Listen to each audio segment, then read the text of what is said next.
이재명 신임 당대표를 비롯해 더불어민주당 지도부가 친명계로 채워지고 22대 총선이 20개월 앞으로 다가온 가운데 공천을 놓고 친명계와 비명계의 셈법이 복잡해지고 있습니다. 호남 대표 주자로 민주당 최고위원 선거에 출마한 송갑석 의원이 결국 지도부 입성에 실패하면서 민주당 내에서 지역의 목소리가 더 소외될 수 있다는 우려가 나오고 있습니다. 전남 고흥과 여수역에 올해 들어 첫 적조주의보가 발령되면서 방역당국에 비상이 걸렸습니다. 지난 2019년 이후 3년 만인데 이번 주말이 최대 고비가 될 걸로 예상됩니다. 민선 8기 광주광역시가 의욕적으로 추진하는 수소트램 도입이 시의회에서 관련 예산을 전액 삭감하면서 시작부터 난관에 부딪히자 강기정 시장이 유감의 뜻을 밝혔습니다. 여러분 안녕하십니까? KBC 8시 뉴스입니다. 이재명 신임 당대표를 비롯해 더불어민주당 지도부가 친명계로 채워지면서 호남 정치권도 들썩이고 있습니다. 22대 총선이 20개월 앞으로 다가온 가운데 공천을 놓고 친명계와 비명계의 셈법이 복잡해지고 있습니다. 보도에 이상환 기자입니다. 이재명 의원이 80%에 육박하는 압도적 득표율로 당대표에 당선됐습니다. 5명의 최고위원 중 고민정 의원을 제외한 4명이 친명계로 채워지면서 사실상 친명 일색 지도부가 구축됐습니다. 이재명 신임 당대표는 지도부가 친명에 모두 수도권이란 논란을 의식한 듯 당선 직후 지명직 최고위원의 지역을 배려하겠다는 뜻을 내비쳤습니다. 호남 지역을 포함해서 지방에 대한 최고위원 임명에 있어서 특별히 고려하겠다 이 말씀을 드린 적이 있습니다. 친명 일색 지도부가 출범하면서 호남 정치권의 셈법도 복잡해지고 있습니다. 호남을 심장이자 뿌리라고 했지만 정작 지도부에는 호남 의원이 없는 상황에서 차기 총선 공천을 누구도 장담할 수 없기 때문입니다. 이재명 대표가 당분간 당내 갈등을 봉합하고 통합 행보에 나설 것이란 전망이 우세하지만 총선 시기가 빨라질수록 비명계의 비명이 현실이 될 수도 있습니다. 정치권에선 광주의 경우 민영배, 이용빈, 이영석, 윤영덕 의원을 친명계로, 나머지 의원들은 비명계로 분류하고 있습니다. 이른바 검수완박 전국에서 탈당한 친명계 민영배 의원의 복당이 언제 이루어질지, 지명직 최고위원에 누가 임명될지가 호남 정치권에 보내는 지도부의 첫 메시지가 될 것으로 보입니다. 22대 총선 공천을 따내기 위한 물밑 경쟁에 불이 붙은 가운데 이재명 대표의 행보에 호남 정치권의 눈과 귀가 쏠리고 있습니다. KBC 이상환입니다. 더불어민주당의 유일한 비수도권 후보이자 호남 대표 주자로 최고위원 선거에 출마한 송갑석 의원이 결국 지도부 입성에 실패했습니다. 벌써 3번째 호남 대표 주자의 최고위원 도전 실패로 민주당 내에서 지역의 목소리가 더 소외될 수 있다는 우려가 나오고 있습니다. 이형길 기자입니다. 호남 대표 최고위원 후보를 자처했던 송갑석 의원은 결국 비이재명계라는 벽을 넘지 못했습니다. 수도권 경선을 앞두고 막판 역전을 노렸지만 최종 득표율 10.81%로 6위에 그치면서 지도부 입성에 실패했습니다. 21대 국회에서만 전북의 한병도 의원, 전남의 서삼석 의원에 이어 3번 연속 호남 대표 주자의 낙선입니다. 전당대회가 이재명 대세론으로 치러지면서 지도부에는 고민정 의원을 제외한 모두 이른바 친이재명계가 독식했습니다. 현 지도부는 별다른 이변이 없는 한 22대 총선 공천권을 행사하게 됩니다. 지역의 현안과 목소리를 민주당을 통해 확산시키는 데 한계는 물론 향후 호남의 국회의원 공천 과정에서도 지역의 목소리가 배제될 수 있다는 우려도 나옵니다. 수도권에 있는 당원들의 의견이 지역에까지 영향을 주는 이 관계가 뒤집힌 상황이 전개되는 것 같습니다. 현재 호남의 민주당 권리당원은 40여만 명으로 전체 당원의 3분의 1에 달합니다. 가장 큰 지지 기반을 가지고 있음에도 불구하고 번번이 지도부 입성에 실패하면서 호남 정치력 복원은 이제 지역 정치권의 최대 과제로 남게 됐습니다. KBC 이영길입니다. 송갑석 의원의 최고위원 입성 실패에 대해 강기정 광주광역시장이 한편으로는 우려스럽고 한편으로는 아쉽다고 밝혔습니다. 강기정 시장은 오늘 기자들과 만나 호남의 정치력을 키우기 위한 노력이 필요한 시점이라는 생각이 든다며 1차적으로는 우리 내부에, 2차적으로는 민주당 전체 고민이라며 이같이 말했습니다. 그러면서 새로운 지도부가 호남의 정치력 복원과 국가 균형 정책 발전에 노력했으면 한다고 강조했습니다.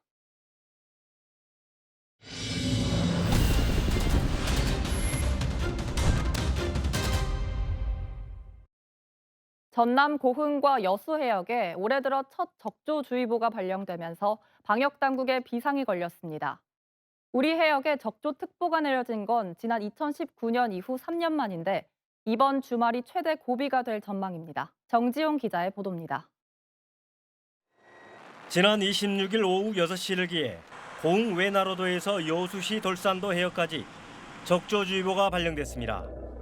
지난 2019년 이후 3년 만에 처음으로 적조생물인 코클루디니움 개체 수가 빠르게 늘고 있다고 국립수산과학원이 밝혔습니다. 해당 해역의 수온이 25도로 높고 바닷물의 흐름이 빨라지는 때와 겹쳐 적조띠는 더 확산될 것으로 보입니다.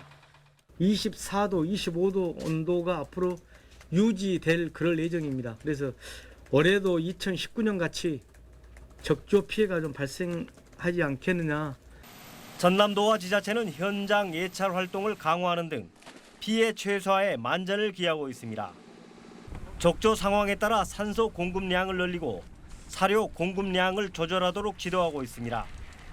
또 경보가 발령되면 황토 살포와 함께 안심 해역으로 시설을 옮기고 양식 생물의 방류에 나설 방침입니다.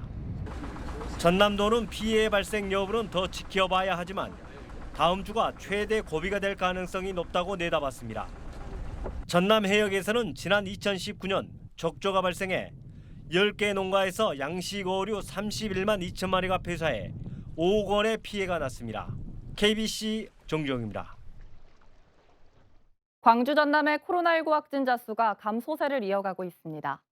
광주광역시와 전라남도 방역당국은 오늘 0시 기준 광주에서 1,494명, 전남에서 1,906명이 신규 감염되면서 모두 3,400명의 확진자가 발생했다고 밝혔습니다.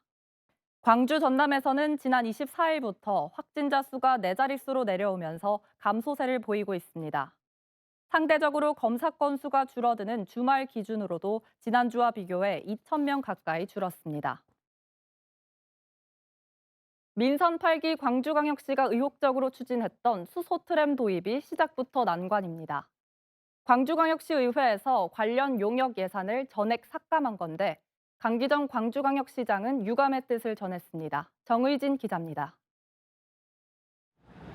공감대가 없었다는 점이 문제였습니다.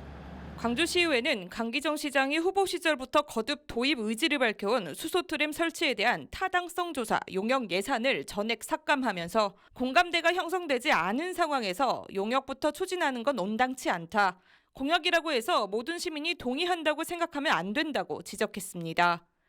우려도 제기됐습니다. 인수위 과정을 거치면서 구체화된 1단계 노선을 보면 광주에서 대표적인 교통 혼잡 구간으로 꼽히는 농성역과 광주 종합 버스터미널을 포함하고 있습니다.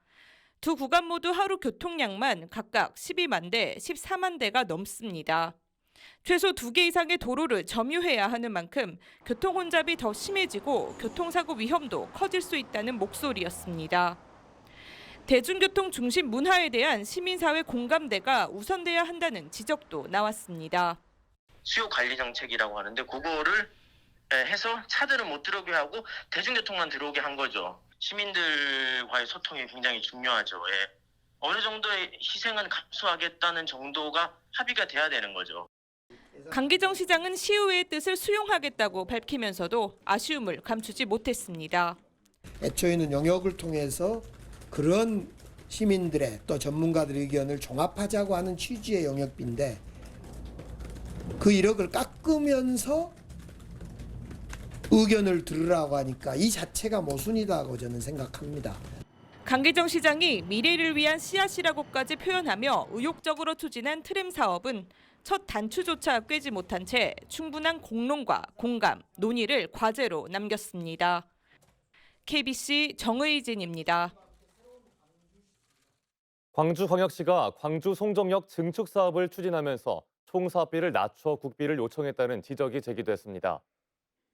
정다은 광주광역시 의회 의원은 예산결산특별위원회에서 광주시는 광주 송정역 총사업비를 500억 원에서 300억 원으로 낮춰 국비 지원을 요청했다며 증축 사업은 한 번 완료되면 최소 10년 이상 추가 증축이 어려운데 광주시의 소극적인 행정이 아쉽다고 지적했습니다. 광주시 관계자는 총사업비가 500억 원을 넘으면 기재부의 예비타당성 조사를 통과하기 어려울 것이란 전망에 지원 예산을 다소 낮췄다고 해명했습니다. 지난 7월 연임이 결정된 김화진 국민의힘 전라남도당 위원장이 오늘 취임식을 가졌습니다. 국민의힘 전라남도당은 오늘 나주혁신도시에서 김기현, 최승재 의원과 주요 당직자 등 200여 명이 참석한 가운데 김화진 현 도당 위원장의 연임 취임식을 열었습니다. 김화진 위원장은 취임식에서 오직 전남 발전을 위한 헌신으로 꿈과 미래가 있는 전남을 만드는 데 집중하겠다고 강조했습니다. 여수시의 지원을 받고 있는 맞춤형 지역학교인 테크니션 스쿨이 보조금을 부당하게 집행하다 적발됐습니다. 행정안전부가 실시한 정부 합동감사 결과 여수 테크니션 스쿨은 지난해 산업인력 양성이란 목적과는 상관없이 보조금을 명절 선물 구입이나 골프장 내 식사비 등으로 부당하게 사용한 걸로 드러났습니다. 여수시는 지난 2010년부터 여수 산단 맞춤형 취업학교인 테크니션 스쿨에 해마다 2억 8천만 원의 보조금을 지원해 오고 있습니다. 전남의 조선업이 수주 호황에도 극심한 인력난으로 대책이 시급하다는 지적이 나왔습니다. 전라남도 의회에서 열린 조선산업 인력난 해소 방안 토론회에서 중소조선업체들은 수주 호조로 일감이 늘었지만 내국인은 물론 외국인 인력도 수급하지 못하는 심각한 인력난을 호소했습니다. 조선업 특성을 감안해 청년 위주인 인력 지원 연령을 재조정하고 외국인 고용 비자 제도의 완화, 병역 특례업체 지정 등의 전반적인 제도 개선이 시급하다고 입을 모았습니다. 전남이 제주, 강원과 함께 올여름 휴가지 전국 3대 명소에 오르면서 관광객들에게 인기몰이를 하고 있습니다. 신한카드 빅데이터 연구소 등이 코로나19 유행 이전인 2019년 7월과 올 7월 한 달간 서울 시민을 대상으로 결제 데이터 1억 5천만 건을 분석한 결과 올해 전남을 방문한 휴가자 수 증가율이 30%를 넘어선 것으로 나타났습니다. 시군별로는 여수의 방문객 증가율이 크게 증가했는데 2019년 7월 대비 올해 7월 여수를 찾은 여행객은 연령대별로 20대는 36.3%, 30대는 28.1% 늘었습니다. 2030 세대는 여수와 순천, 목포, 광양 등을 많이 찾았고 가족 단위 여행지로 대형 리조트가 있는 진도와 나루 우주센터가 있는 고흥도 인기를 끌었습니다. 서울에 이어 30년 만에 광주에서 열리는 제58차 세계 조경가 대회를 앞두고 환영 행사가 열렸습니다. 세계 조경가 협회는 오는 31일부터 광주 김대중 컨벤션 센터에서 열리는 세계 조경가 대회를 앞두고 광주에서 가장 오래된 고택인 오가헌에서 세계 77개국 조경 전문가 100여 명을 초대해 환영 행사를 가졌습니다. 세계 조경가 대회는 전 세계 7만여 명의 회원이 참여하는 대규모 국제 행사로 이번 광주 대회에는 조경가 대회와 동시에 조경 정원 박람회와 조경 산업전 등이 개최됩니다. 전라남도가 생활고로 사망한 수원 세모녀 사건을 계기로 복지 사각지대 발굴을 통한 지원에 나섭니다. 김영록 전라남도지사는 목포 상동 행정복지센터를 방문해 복지 서비스 신청 현장을 확인하고 도내 취약계층 복지 지원 체계를 전반적으로 점검했습니다. 김 지사는 수원 세모녀 사건과 같은 비극이 발생하는 것을 막기 위해 모든 공무원이 기본적 복지 지식을 갖춰 긴급 지원 등 위기 상황에 적절히 대처하게끔 역량을 갖춰달라고 당부했습니다. 국민의힘이 전남대학교 병원 신축 사업 지원을 재차 약속했지만 뒤늦은 대책이라는 지적이 나왔습니다. 국민의힘 광주광역시당은 최근 성일종 정책위 의장이 김정현 광주광역시당 위원장과 만나 광주광역시가 10월 말까지 행정 절차를 마무리하면 11월 전남대병원 신축 사업을 예비 타당성 조사 대상에 포함하는 걸 약속받았다고 밝혔습니다. 하지만 앞서 국민의힘 지도부가 광주를 찾아 1차 예타 대상에 넣겠다던 공언과 달리 지난 24일 기재부가 행정 절차 미흡을 이유로 예타 대상에서 탈락시키면서 뒷북이 아니냐는 지적도 제기됩니다.